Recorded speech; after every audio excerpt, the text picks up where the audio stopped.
जवानी है कुर्बान।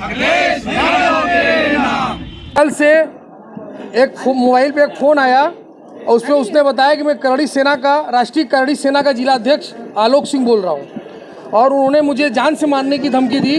व्हाट्सएप पे भी चैटिंग किया जिसका सारा रिकॉर्ड जो है मैंने कमिश्नर साहब को दे दिया। हमारे जिला अध्यक्ष समाजवादी पार्टी सुजीत यादव लक्कड़ जी, आशुतोष सिन्हा विधायक जी, प्रदेश अध्यक्ष जीबू श्रीवास्तव जी, हमारे संगठन के सारे लोग, सभी लोग, लालू यादव जी, सभी लोग आए और लोगों आके कमिश्नर साहब से इसकी शिकायत की। कमिश्नर साहब ने यह भी आश्वस्त किया कि इसकी जांच करा के जो दोषी है उसको मुकदमा करेंगे। उसने हमको ये कहा कि करड़ी सेना का जो जिला अध्यक्ष है उसने हमसे कहा कि तुम्हें बोरा में कस के फेंकवा देंगे। ऐसा उसने व्हाट्सएप पे हमें चैटिंग किया कि बोरा में कस के तुम्हारी हत्या करके फेंकवा देंगे, तुम करड़ी सेना वालों को जानते नहीं हो और तुम्हारे राष्ट्रीय अध्यक्ष कुछ हमारा नहीं कर सकते हैं। हाँ, हम लोग सत्ता और शासन में, ऐसा उसका कहना था।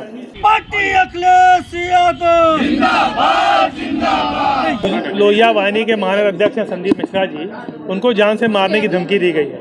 उस धमकी देने की वजह से हम लोग आज यहाँ आए थे और साथ ही साथ जो बनारस वाले मिश्रा जी हैं और उनके घर पे कुछ लोग चढ़ गए और उनसे मारपीट की, उनकी हत्या करने की कोशिश करनी आए थे और आज मार खाने के बावजूद वो जेल चले गए। पुलिस कमिश्नर महोदय को अवगत कराया गया है और जो दोषी अधिकारी हैं और जो पुलिस के अधिकारी दोषी हैं उनके खिलाफ कार्रवाई होनी चाहिए। और हमारे जो लोहिया वाहिनी के महानगर के अध्यक्ष हैं संदीप मिश्रा जी, उनको जो जान से मारने की जिन लोगों ने धमकी दी है, जांच करते हुए उनके ऊपर मुकदमा दर्ज करते हुए जो कानूनी कार्रवाई है उसका किया जाए, उसको लेकर आज हम सारे लोग समाजवादी पार्टी के यहाँ इकट्ठा होकर पुलिस कमिश्नर से मिलने का नहीं आश्वासन नहीं, उन्होंने मेरे सामने एसीपी कैंट को लगा दिया इस काम के लिए और वो इसको करने के लिए हमें लग रहा है कि जल्दी से जल्दी, क्या उन्होंने कहा है कि जल्दी जल्दी करा देंगे, जो होगा अभियुक्त उसको गिरफ्तार भी किया जाएगा और हरीश मिश्रा वाले मामले में मदद भी की जाएगी। समाजवादी पार्टी के लोगों ने आरोप लगाया कि लगातार पूरे उत्तर प्रदेश में लगातार समाजवादियों को टारगेट किया जा रहा है। अभी मैं आपको बता दूं कि हमारे साथ बातचीत करने के लिए संदीप मिश्रा जी जुड़ चुके हैं। इन्होंने आरोप लगाया कि करड़ी सेना के लोगों ने हमें फ़ोन कर बाकायदा जिला अध्यक्ष ने मारने की धमकी दी। अभी इनसे बातचीत करते हैं कि आखिर का क्या कुछ मामला। संदीप जी, आप यहाँ आए थे कमिश्नरेट में, आपने धमकी दिया था, पहले आप बताइए कि क्या संदीप जी के को जो जिस तरह से धमकी दी गई है, आप क्या कुछ कहना चाहिए? देखिए, जो उत्तर प्रदेश की स्थिति है, आप जान रहे हैं कि सुप्रीम कोर्ट भी कह दिया कि उत्तर प्रदेश में लॉ एंड ऑर्डर ठीक नहीं है, कानून व्यवस्था खत्म हो चुका है, जंगल राज कायम है। महाराज जी को, माननीय मुख्यमंत्री जी को पता चल गया है कि हालात हमारे ठीक नहीं है। 2027 में समाजवादी, पूरे उत्तर प्रदेश की जनता जो है समाजवादी, अखिलेश राष्ट्रीय समाजवादी पार्टी के राष्ट्रीय अध्यक्ष के ऊपर भरी निगाहों से देख रही है। हालात खराब है भारतीय जनता पार्टी की, लेकिन वही तरीके से ये कोई करनी सेना नहीं है। भारतीय जनता पार्टी के इशारे पर, मुख्यमंत्री के इशारे पर, उनकी जात समाज के लोग ये सब हरकत मुख्यमंत्री के इशारे पे कर रहे हैं। दूसरी चीज़, हम संदीप मिश्रा के ऊपर ही जो हमला हुआ, फ़ोन से धमकी आ रहा है, ये इसकी हम घोर निंदा करते हैं। अभी जिला अध्यक्ष जी हमारे समाजवादी पार्टी के थे, विधायक जी आशुतोष सिन्हा जी थे, हम लोग सारे लोग मिल के कमिश्नर से मिल के ज्ञापन दिया गया है। मैंने कहा कि भैया ये सब क्या हो रहा है, ये थाना है कि अपराध बनाने का खाना? कोई भाला लेके निकल रहा है, कोई चाकू लेके निकल रहा है, कोई लाठी लेके निकल रहा है। तो हमने कहा इनके ऊपर अगर हमला होता है तो इसकी सारी जिम्मेदारी कमिश्नर साहब आपकी होगी। इनको अविलंब सुरक्षा दिया जाए, क्योंकि आए दिन धमकी आ रहा है, इनके मुंह बांध के कुछ अपराधी इनके घर के मकानों के अगल बगल घूम रहे हैं।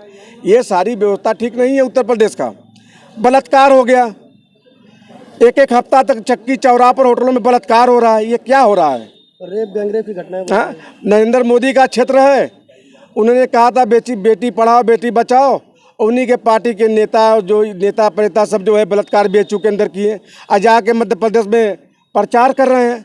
तो हम यही कहना चाहते हैं कि आप संदीप मिश्रा जी का सुरक्षा की व्यवस्था कीजिए। ऐसा न हो कि एक मिश्रा जी हमारे थे, उनके ऊपर हमला हुआ, सब हुआ और उसके बाद उसी बेचारे को जेल भेज दिया गया। ऐसा नहीं होना चाहिए। हम लोग उसकी घोर निंदा करते हैं। मैं कमिश्नर साहब से मिला, अच्छी बातें हुई हैं, सारा चीज़ हो गया है, इनके सुरक्षा की मांग किया गया है। मामला बहुत गड़बड़ा जाएगा। समाजवादी पार्टी के नेता कह रहे हैं। हम लोग भारतीय जनता पार्टी से इतना डरने वाले आदमी नहीं हैं। हम लोग बड़ी बड़ी सरकारें देखा गया है, बहुत हुकूमत देखा गया है, न हम लोग बाबा जी से डरने वाले हैं। इनके ऊपर हमला होगा तो हमला करने वाले लोग को भी मेरा भरी चेतावनी है कि ऐसा गलती मत करना। अभी देखिए हमारे साथ बातचीत करने के लिए संदीप मिश्रा जी हैं। संदीप जी, जैसा कि आपने ज्ञापन दिया, उस ज्ञापन ने आपने बताया कि आपको करड़ी सेना के जिला अध्यक्ष ने धमकी दिया है जान से मारने की, क्या कुछ प्रकरण है इसका? देखिए, उत्तर प्रदेश की योगी सरकार हमेशा ब्राह्मणों पे वार कर रही है। हम ब्राह्मणों पे हरीश मिश्रा जी के ऊपर करड़ी सेना के लोग आके मारते हैं, जो भारतीय जनता पार्टी के नेता और कार्यकर्ता रहते हो। करड़ी सेना भारतीय सत्ता में जो शासन में जो है उसका एक गले में पट्टा करड़ी सेना का डाल दिया गया है, जो करड़ी सेना का रूप पकड़ के भारतीय जनता पार्टी के नेता ही कार्यकर्ता करड़ी सेना में, करड़ी सेना पे बन के ये लोग आकर हम समाजवादियों की आवाज़ को दबाना चाहते हैं, उत्तर प्रदेश की जनता की आवाज़ को दबाना चाहते हैं, दबे कुचले नौजवान, छात्र, किसान, व्यापारियों, महिलाओं के दबाना चाहते हैं, जो अपना आवाज़ देना चाहती है। हम समाजवादी उनकी आवाज़ों को उठाते हैं। तो हम लोगों के ऊपर ये इस तरीके से हमला करा के धमकी दिलवा कर, क्या धमकी दी गई? जान से मारने की धमकी दी गई और उसके बाद व्हाट्सएप पे लिख के भेजा गया कि तुम्हें जान से मार कर तुम्हें बोरा में कसकर फिकवा देंगे। हाँ, तुम समाजवादियों का मन बढ़ गया है। ये क्या है? अरे मैं बता देना चाहता हूँ करड़ी सेना वालों, तुम इतने में हो, हम समाजवादी करोड़ों में हैं, हमारे नेता को चाहने वाले लाखों करोड़ों में हैं। हाँ, अभी इतना मत उड़ो। हमें पता है कि आपको सत्ता और शासन का लाभ है, सत्ता शासन का आपको सह है, लेकिन ये मत सोचो कि, और मैं आपके सम्मानित इलेक्ट्रॉनिक चैनल के माध्यम से बता देना चाहता हूँ कि उत्तर प्रदेश में योगी आदित्यनाथ जी से भी बड़ी तानाशाह मायावती हुआ करती थी। मायावती ऊपर से ही ऊपर उड़ गई, ऊपर से ही ऊपर उड़ गई, ज़मीन पे हम लोग उतरने नहीं दिए। यही बनारस के नौजवान समाजवादी श्री गोवर्धन डाफी में। तो योगी आदित्यनाथ जी, मैं आपसे हाथ जोड़ के निवेदन करता हूं, हम ब्राह्मणों को सुदामा ही बनकर रहने दीजिए, परशुराम मत बनाइए। परशुराम का इतिहास आप पढ़ लीजिएगा तो आप समझ जाएंगे कि ब्राह्मणों को परेशान फिर दोबारा आप नहीं करेंगे। संदीप जी, जैसा कि आपको धमकी दी गई, आप समाजवादी पार्टी के नेता हैं, आपको धमकी दी गई, बनारस वाले मिश्रा जी को मारा पीटा गया और उनको लहूलुहान किया गया, और दूसरी तरफ आपने देखा कि कुछ दिन पहले अखिलेश यादव को खुलेआम गोली मारने की धमकी दी जा रही है। आखिरकार इन सब के पीछे किसका रहा? योगी आदित्यनाथ जी की सेना है। ये योगी आदित्यनाथ जी की सेना है। जब हिटलर अपने लोगों को ट्रुप एक सेना बनाया था, जो अपने लोगों को सेना की वर्दी पहनाकर जनता पे जुल्म ढाया करता था, आज वही हिटलर शाह के रूप में योगी आदित्यनाथ जी हैं, जो अपने भारतीय जनता पार्टी के नेताओं कार्यकर्ताओं को करड़ी सेना का रूप देकर हम समाजवादियों को आवाज़ को दबाना चाहते हैं, जनता की आवाज़ को दबाना चाहते हैं। और ये हम समाजवादी कतई नहीं होने देंगे। ये समझ लीजिए, हम समाजवादी ईंट से ईंट बजा देंगे। हम लोग संघर्ष करने वाले लोग हैं। हम लोग जनता की आवाज़ उठाएंगे, गरीबों, मजलूमों, किसानों, छात्रों, नौजवानों की आवाज़ उठाएंगे। और ये समझ लीजिए, आवाज़ को इससे दबाया जा रहा है कि 23 लड़के एक लड़की के साथ 7 दिन तक बनारस के चौराहे पर बलात्कार किए। अब बनारस का सांसद देश के प्रधानमंत्री के संसदीय क्षेत्र में इसकी आवाज़ हम लोग उठाएंगे तो करड़ी सेना को भेजेंगे मेरे यहाँ। करड़ी सेना से हमको फ़ोन करवाएंगे कि जनता की आवाज़ दबाना चाहते हैं और पूरे खुले तौर पे उत्तर प्रदेश में जंगल राज कायम करना चाहते हैं। आपकी मांग क्या है? हमारी मांग है हमारी सुरक्षा, हमारे परिवार की सुरक्षा की जाए। अगर हमारे ऊपर कुछ होता है, हमारे परिवार के ऊपर होता है, संपूर्ण जिम्मेदारी करड़ी सेना, भारतीय जनता पार्टी के नेताओं, कार्यकर्ताओं, उत्तर प्रदेश की शासन प्रशासन की होगी।